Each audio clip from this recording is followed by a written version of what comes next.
What's up, Kings fans? Welcome back to the regular season finale of Tradin Jabs. I am your host, Jack Jablonski, and alongside me this week is a very special guest, NHL insider, president of hockey content for Daily Faceoff, and the president of the Professional Hockey Writers Association, Frank Servalli.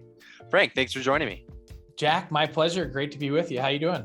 I'm great, especially great that we've got you on Tradin Jabs. So, I wanted to start with going back to your 32 predictions going into the season. We got to go there? Yeah, we're going there. Right. One of your predictions caught my eye in particular when it comes to the Kings, and that would be the playoff predictions. I noticed that the Kings weren't in your list of 8 teams in the West. I guess, it wasn't necessarily a popular pick for the Kings to make the playoffs, but here we are. From what you expected going into the season and what you've seen now, what surprised you in the LA Kings organization? I think probably how much growth there has been on an individual basis from player to player. What this team has been able to withstand with regards to injury has been particularly impressive. You see, just take a look at the back end and how decimated it's been, and not just with Drew Doughty and his unfortunate injury and really disappointing season for him, given all that went into it on so many levels from, starting out of the gate. I remember talking to him in Chicago at the Player Media Tour and just how motivated he was to play in the Olympics and make Team Canada and prove people wrong, to then have the Olympics ripped out from under him, then the injury, the surgery, not being able to compete in the final. I think having Doughty out, and really for a stretch of time, it felt like 5 out of the 6 Kings defensemen were out of their lineup for a period of time. It enabled you to see the growth of a lot of different players. Like, remember there was a stretch also, I think early in the calendar year, that they were missing Mikey Anderson, and obviously they have been of late too, but you could see someone like Mikey Anderson. I think he's sort of the perfect encapsulation of the growth that's happened. Is the team really missed him when he was out.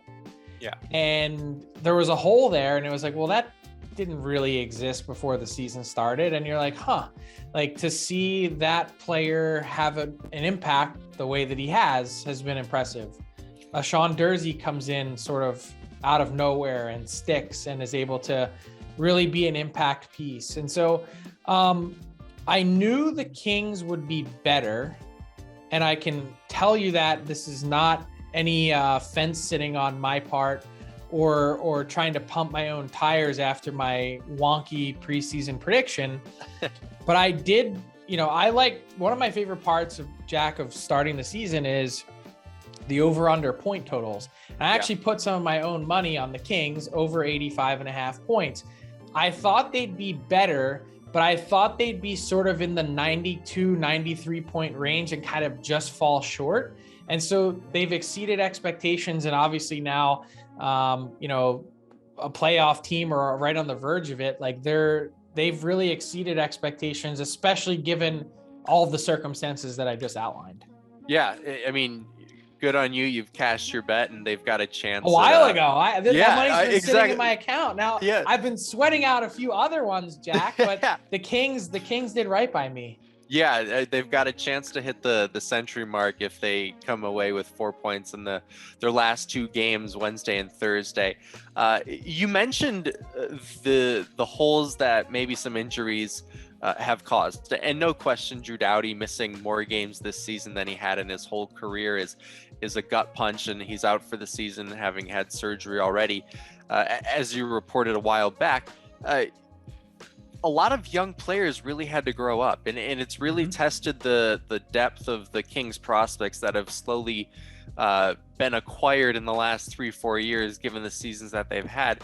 What have you made about the way that Todd McLellan has been able to kind of, just put these younger guys in positions where they've actually truly been able to succeed so far? Well, I don't even know if it was necessarily like how comfortable, I can't speak for Todd, how comfortable he might have felt.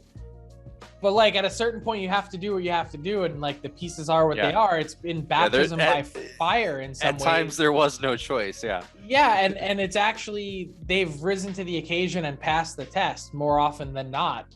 And so my guess is that at varying points throughout the year, knowing Todd McClellan and having followed him pretty closely throughout his coaching career, you probably would have liked to have a few more vets in the lineup at certain points. And the fact that he didn't, I think again speaks to the growth on an individual basis from this team. And that's probably what's so exciting is like, if you don't have this situation, if you don't run into some of these roadblocks that they did, maybe we'd be asking some of the, same questions this summer. Can they take that next step?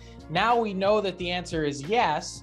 And I think where it begins to get really fun is now you have sort of pieces to play with, if that makes any sense, where you can begin to get creative, Jack, with your roster a little bit and say, okay, we think this guy is ready to bite off a little bit more next season. We think this guy, maybe we can move on from this guy. Maybe we have a hole here that we didn't know about.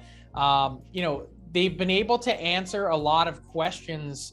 If that's one thing that's been a successful venture for the Kings, not just in getting back in the playoffs, but also for Rob Blake in terms of the evaluation process and Luc Robitaille and Todd McClellan has been to get answers to some of these questions. Like I viewed this season as a big fact-finding mission for the Kings, and it's been really rather successful. And I think what's cool on top of that, and which, speaks to the work that they've done drafting and developing, especially with the development staff that's worked really hard, is, you've got more coming on top of that. The pipeline is pretty full, almost to the point where it's sort of like what the New York Rangers have on the other side of the coast. I view the Rangers and Kings sort of in equal proportion, in the sense that they both are kind of trending in the exact same direction in terms of being a contender. Maybe not there quite yet this season, but have so many pieces coming, have so many interesting sort of options, moving forward, that they're going to be in a great position to be able to pick and choose, like, hey, maybe we can package some of these guys to get even better in the future. We had Luc Robitaille on here about a month or two ago, and he talked about how, this is right where, internally they hoped and expected to be at the end of the season. Looking at, as you mentioned, the present day Kings of the growth within the roster this season, but also, as you mentioned, with, the prospects that are projected to be coming, how would you assess the retooling phase that the Kings have, kind of gone through in the last 3 to 4 years? It's really been impressive because I like the way that they've complemented, it's one thing to draft and it's another thing to develop. And then the next step in the process is to assimilate everyone together. And so what I really like is the way that they've picked their spots with complementary pieces along the way. You look at Philip Deneau and that big free agent signing this past summer, and you say, wow, like he's fit like a glove. Like he's come in and done everything that you would have asked him to do, basically doubling his career high in goals, really close, knocking on the door of a career high in points. And then you look at the trade for Victor Arvidsson and how that really, it was an under the radar move. I don't know that anyone was really talking about how big of an addition he might be, because a lot of people had looked at his last 2 years in Nashville and said, this guy plays really hard. He might be done. What does he have left in the tank? Yeah. And he's come in and been a catalyst for this team. So I always think, Jack, that's the hardest thing to do, is to, you can have some foundational core pieces like a Doughty or like a Kopitar, and maybe, someone in net, if you believe Quick, and we'll talk about the goalies in a bit, can be those foundational pieces. And then you can have your pipeline that you think are going to get there. But I think the hardest thing is taking the team, and this is still kind of what lies ahead for Rob Blake and the group, is to take the team and the pieces as assembled and find those complementary pieces that fit and support and make this team better. There's still some work to be done there, but as I mentioned, it's really exciting because as well as you've done drafting and developing, and it's really kind of the ultimate feather in your cap, is you can draft as well as you want. At a certain point, those guys have to get there and knock on the door, which the Kings guys have done. Mm-hmm. And now they're in a point where they're probably not going to have room for everyone. Yeah, it's such an awesome problem to have, coupled with some cap flexibility, that they're in a really, really enviable position. Yeah, there's obviously a lot of excitement around Los Angeles, and just in their season finale home game, the crowd was bonkers in the Anaheim Ducks. But you mentioned, the situation they're in, and that's almost too many bodies moving forward. But in terms of the present day, a guy like Jonathan Quick, you mentioned the goalies and the veteran foundational pieces. Quick, he's got 2 Stanley Cups, he's got an MVP in the playoffs. He seemingly grabbed that starting role, having switched off with Cal Petersen over the majority of the year. 5 wins in his last 6, 22 wins on the year. Finally healthy, he's played a full season. What have you made of his ability to kind of regain form? Probably not a shock to anyone that's followed him really closely. The guy's a battler. He just is. Like, the way that Quick has rebounded has sort of been like his play, going back to, the cup runs, where, nothing gets by him. And really, more than that, his compete level may not be orthodox, may not be the path that everyone had sort of expected his career to take, but he's not giving up that net. You're going to have to pry him out of there. And I think the other part that's been really impressive about Quick, Jack, has been this way that a lot of people have counted him out. I can, probably not surprising anyone here or breaking any news to say that Jonathan Quick was peeved that he was exposed in the expansion draft. Like, I don't think that's a secret. He wanted to be the guy. He felt like he had deserved maybe some loyalty for that, the cups that he had helped deliver, and his stature of play and situation within the franchise. And the fact that he didn't, I love that he didn't come back and, he didn't mope, he didn't cry. He just said, you know what, I'm going to come back in and I'm going to play well. And it's really been to the benefit of the team, much more than Quick himself having one more year on his deal. You see that contract for Cal Petersen, and all of a sudden, cap space gets chewed up kind of quickly for the Kings now in net. $10.8 million situated to their goalies next season. I wonder if there's probably some, I don't want to say trepidation, but concern about the contract for Cal Petersen, given his struggles this season. It's going to be interesting to watch all that play out. I'm not ever going to really be in a position to write off Jonathan Quick because he doesn't give up.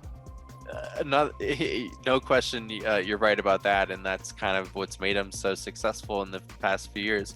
Another guy in terms of success, and the last guy I want to touch on individually would be Adrian Kempe. He's come into his own. He's he came up at a time in the Kings organization when he was really the only one that was projected to be a true top 6 forward. He's got 34 goals on the year and 53 points in 77 games, an RFA, and that's what's so intriguing about this coming off season for Adrian. What steps have you seen in his game on the ice this season, and then what do you see happening contractually moving forward? I wish I had a better view on where things are going contract wise in terms of cap hit and what kind of world that Kempe is looking at. Yeah. But when you take a look, Jack, at his progression, and the biggest thing I noticed is a difference in his confidence. It's one thing to come in and there were some expectations, and he was, trying to do it really in his first couple of years without a ton of support, and also being asked to do a lot, to the point where this kind of goes back to what I was saying about properly finding the complementary pieces to support your group. And he's gotten some more support. His confidence has taken off. I think he's always had the confidence, but to see it, really play out on a nightly basis, he's become an integral part of this team. and, probably understating it given the 34 goals that he scored this year and the way that he really broke out and became a star, sort of got to that next level. I think it's fair to say that there were significant question marks as to whether he'd get to that point, sort of in that 14, 16, 11 goal range, depending on the season, that, does he have it in him to get to that next level and break through that barrier? And clearly the answer is yes. That means he's in for a significant raise. I think the big question mark for the Kings is, given how long it's sort of taken him to get there, if that makes any sense, being at the age of 25, turns 26 in September, he's going to be in a spot where, it's either sort of long-term deal or you're looking at a 1-year deal that kind of walks you right toward that free agent window, that it's going to be interesting to see which door the Kings choose in terms of what kind of commitment they're willing to make. Yeah, it definitely something for Kings fans to be aware of as we head into the offseason. The last question I have here is, for someone like you who's obviously on the inside of the NHL and you're talking to Kings fans now, 96 points through 80 games, obviously with that century mark, still a possibility. For Kings fans, what should the Kings fans be most excited about for the rest of this season and the future? Well, first off, just enjoying getting back to this level, getting back to, the Kings had experienced so much success that I don't want to say you take it for granted, but you sort of, you kind of think you're probably always going to be in that playoff mix. And I know those years, Jack, that they weren't in were pretty hard to stomach because that idea of success and consistency had sort of, the table had been set for that in terms of expectation. So for one, I'd say enjoy it. In terms of what you're looking forward to, like I said, the exciting part is, in this playoff run, no one's really expecting you to do a lot. It seems like the Oilers are that likely first round matchup, probably starting in Edmonton, going up against Connor McDavid and Leon Draisaitl, a team that has some serious expectations and has been, dealing with, expectations for a while now that they haven't been able to break through. The Kings are sort of playing with house money. They're missing Doughty. No one's really expecting a ton. It's almost like whatever happens in the playoffs is gravy. I can assure you that's not how Todd McClellan and this group will be looking at it. And then sort of that's in the micro, and in the macro, where the Kings are heading, it's exactly what we were just talking about in terms of, some of these other guys that are in their pipeline that have, are going to be knocking on the door, to see next season Quentin Byfield take that next step and be part of that real strong core contributing piece of this team, to see some of the other prospects that are in the system that have a chance to really knock on the door in training camp. It's, I mentioned the Rangers before, and they're maybe a little bit ahead of the Kings in terms of where they're heading.